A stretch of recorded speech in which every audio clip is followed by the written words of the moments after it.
This is the Influencer Entrepreneurs Podcast with Jenny Melrose, where I strategize with business owners on how to grow and scale their businesses to hit their income goals.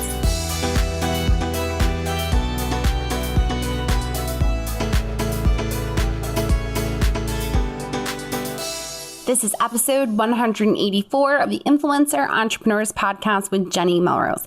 Today, we are going to be diving into selling from Instagram. Now, before we dive into this, I want to make sure that you guys grab my Instagram story planner. It is going to help you tremendously with making sure that you're putting out consistent content, because in order to sell from Instagram, you need to be consistent, and you need to be consistent in your stories. So if you are driving, whenever you get a chance, I want you to make sure that you pop over to the show notes. It's linked right there in your player, but make sure you get over to the show notes and get the Instagram planner if you have not already grabbed that. You're definitely going to want that. It's going to help you become more consistent so that you can start making sure that first you're attracting your ideal audience and then going to them in order to sell.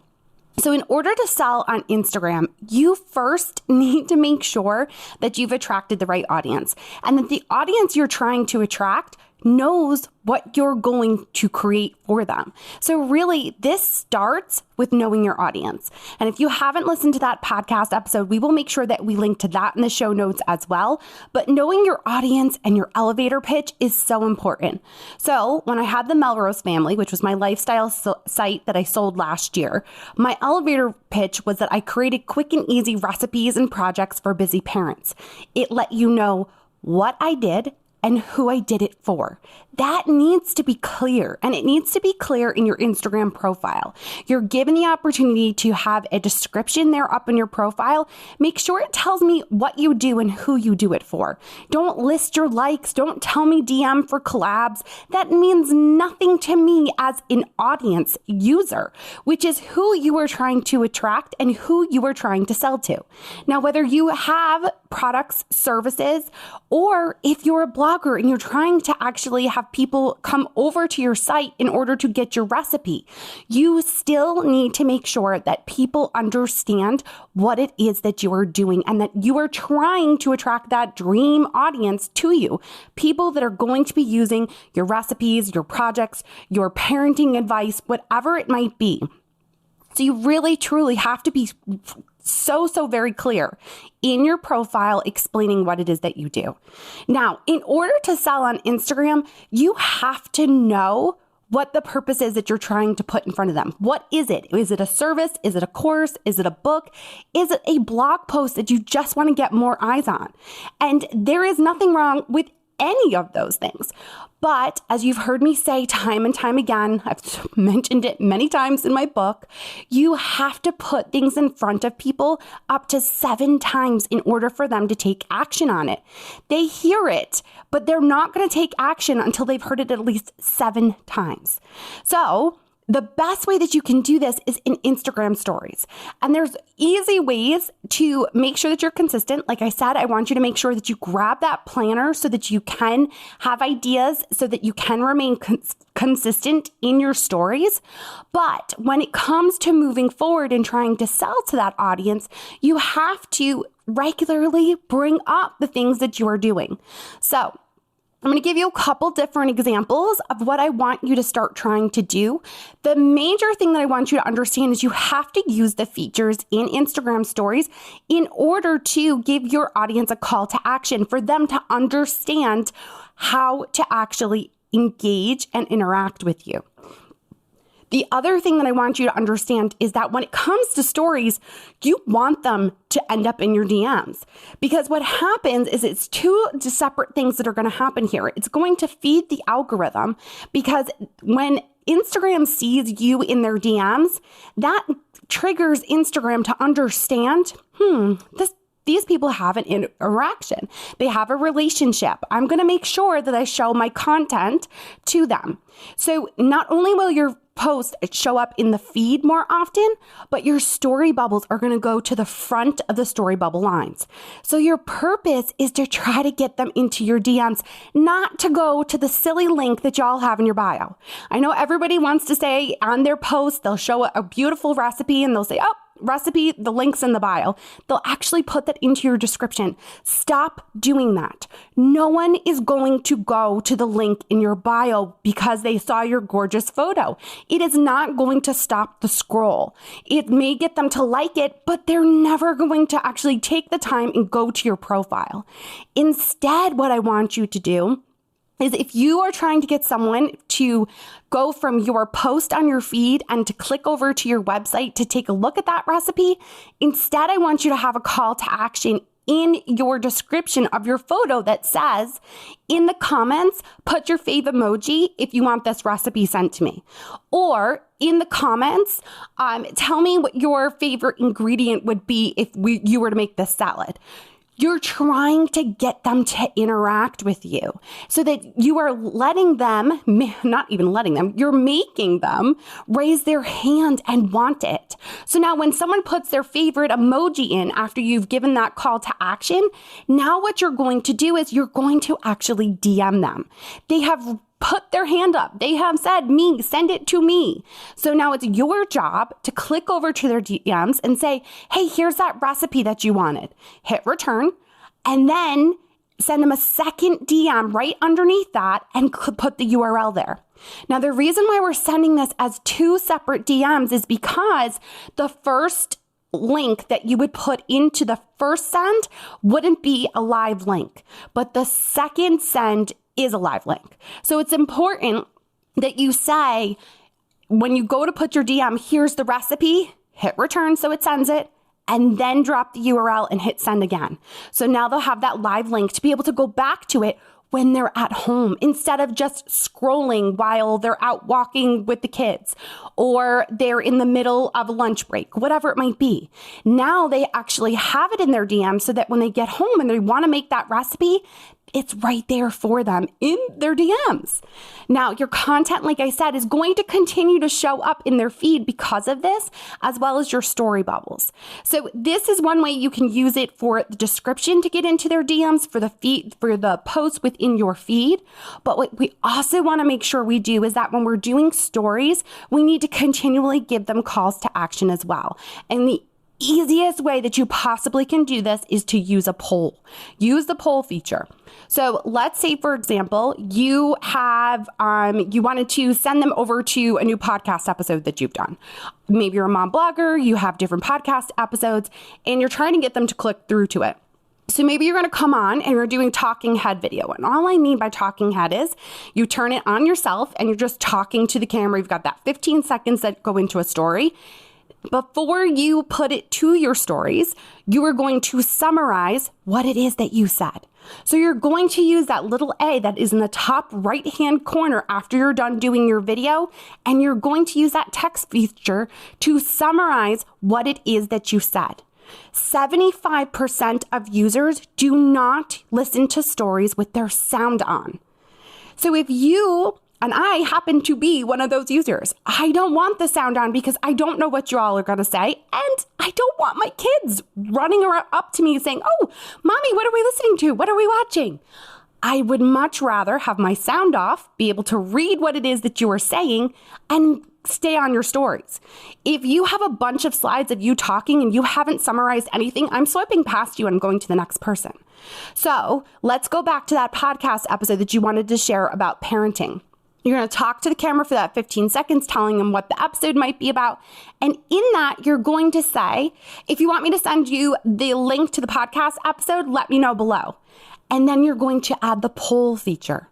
And with the poll feature, right in Instagram stories, you already have said, let me know below if you want it. So your options are going to normally be, as soon as you pop it open, it says yes, no there. Well, instead, we want to change it and make it unique to us. So we're going to say heck yes, and then we're going to say already listened to it. You're not going to put no or nope or anything like that. Instead, we're going to give social proof that people are already listening to this episode. And a lot of times, sometimes your spammers are going to hit that already listened to it. And that's fine. You know those people, right? But your normal listeners that have already listened to it are also going to hit that side of the poll. And now you're going to DM those people, thanking them for listening. And the ones that said, heck yes, they want the episode, you can see right in your insights for Instagram stories who have said, heck yes. You're going to hit the little airplane button next to their name and you're going to send them a DM. Again, 2 messages. Can't just be one with just a link. Instead, when they said, heck yes, you're going to say, here's the episode. Hit enter, hit return so that it goes into one message already. And then you're going to drop the URL so that now you hit return again and it gives them the second message with the live link to the episode. We want to make sure that we're able to send them to them. Now, not only can you use this to send direct links like that, but you can also use it to find out what people are interested in. What do they want from you? Do they want a journal? Do they want meal planning? Do they want one-on-one coaching with you? Find out what these people are looking for and use that as an option. Now, here's the thing that I need you to understand with this is that when you're doing a poll and you're giving them options for possible things that they may want to purchase, you need to ask more. You can't just have that information that says, yep, I want meal planning over freezer meal plans and expect to just create a meal planning course and all of a sudden they want it because you've only said meal planning. You don't know if they want a course, if they want an ebook, if they want one-on-one, if they want a live class for that. You need to then go into your DMs for the people that said meal planning. And you need to ask them more questions. What are you struggling with when it comes to meal planning? How would you want this delivered? Would you want to watch a live video or would you want a full course or would you rather read it in an ebook? Find out and talk to your audience. And if they did, maybe you had a couple people in your audience that said they wanted the freezer meal planning. Ask them questions about that as well. Don't just leave it as, okay, I'm done. Because those freezer meal planning people, maybe they did want meal planning, but they just got confused when they hit it. Or they just expected that freezer meal planning would encompass all meal planning. You have to continue to have these conversations, and that's how you're going to be able to sell to your audience. You can't just simply leave it. And you're not simply asking people, do you like oatmeal? Yes or no? That's too simple. Where's the conversation going to go from there? If you do use something like that, you got to have a purpose behind it. Are you trying to figure out if they want to have it for breakfast and they want it in like a smoothie bowl with oatmeal? Or what does that look like? Maybe you're trying to figure out better recipes to make. That's fine.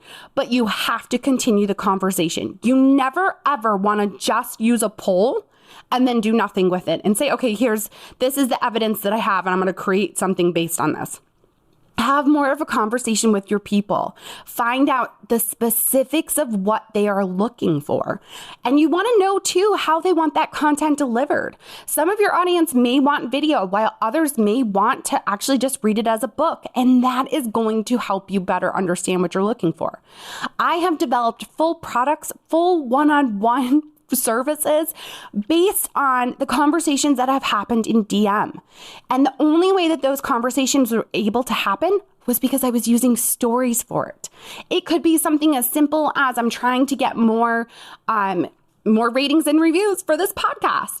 I have plenty of times asked, are you a podcast listener? Yes. Nope, don't listen to podcasts at all. And then those that said yes, I didn't go straight at them and say, hey, can you leave me a rating or a review? Instead, I asked, what app are you using for your podcast? Where are you listening?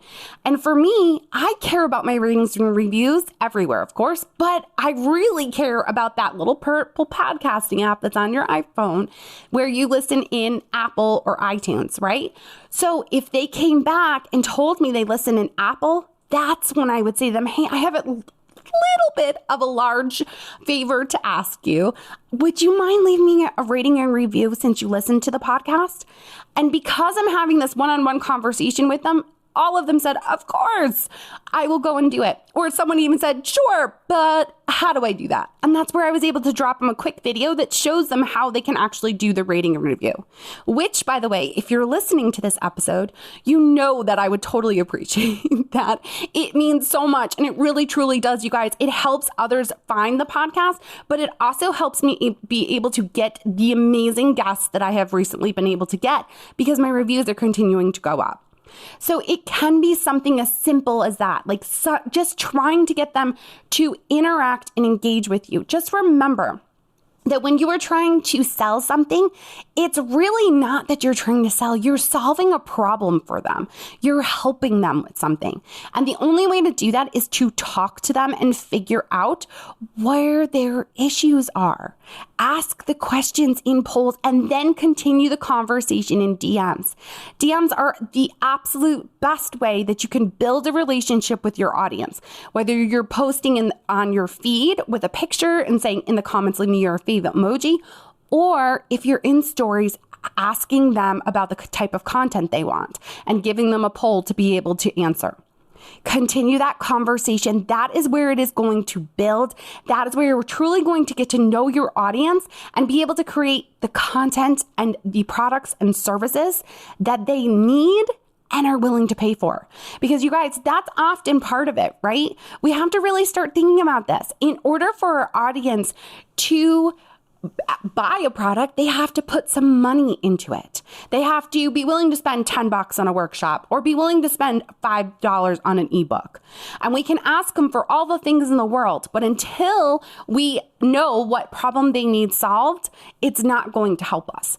So make sure you are asking those questions. That is the only way you're going to be able to sell in your Instagram stories. You guys, I appreciate you so much for taking the time to listen in. As I said in the beginning, if you haven't grabbed your Instagram story planner, please make sure that you grab that. It is going to help you get more and more consistent. Also, make sure that you're watching other people's stories and seeing how are they interacting, what is working. A lot of food bloggers right now are testing out stories where they're not simply just sharing the picture from their feed into their stories, but instead they're saying, here's 2 great avocado recipes. Here's this salad and this toast. Which do you want, the salad or the toast? And they're using a poll then for that. And then based on the answers, they're then DMing each people with the salad and each person that wanted the toast. It's that simple. We don't have to make this so complicated. We just need to figure out how to use the platform to interact and then get into people's DMs to really, truly build that audience that is going to want to buy any product or service that we put out there. You guys, as always, if you are listening in, whatever you're doing, I would love it if you would take a screenshot and put it up on Instagram stories. You can tag me at Jenny_Melrose. And I'd love it if you'd send me a message and tell me what you found most valuable about this episode. Try to pack as much as we possibly can into an episode without overwhelming you, but giving you little nuggets of information that you can apply right away. All right, guys. As always, if you have a chance to pop over to your podcasting app and leave me a rating review, I would so appreciate it. Otherwise, I will see you all next time.